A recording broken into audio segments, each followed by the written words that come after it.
Most of my life, I learned math from my father. He is an engineer who works on airplanes. Every time he would see a plane, we would run outside to look at it. He is also the person who would sit me down and work on math problems with me until I corrected my mistakes. I depended on him to always help me out. Teachers would do their job, but my dad went beyond the call of duty to help me learn, although it wasn't easy.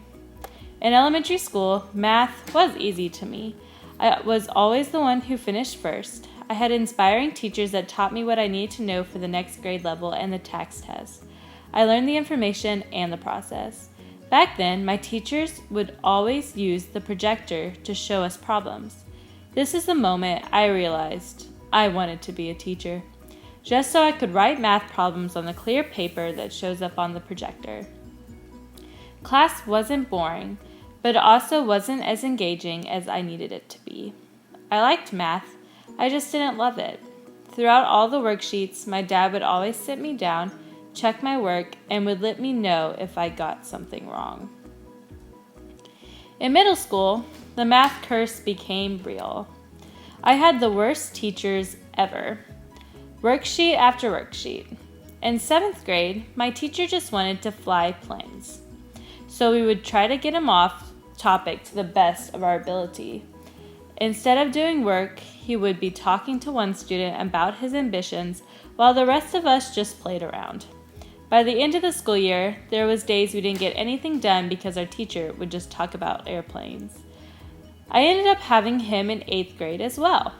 Halfway through the year, the school realized that his certificate for teaching expired, so my entire class had to move to Miss Nicholson's class.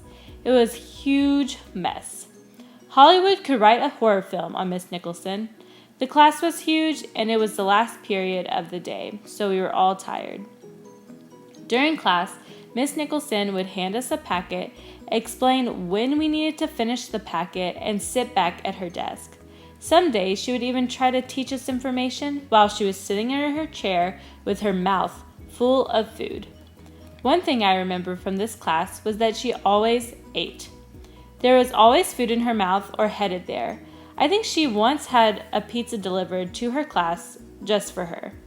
Other days, after my friends and I finished the dreadful packets, we would sit and talk and be thankful we ended early.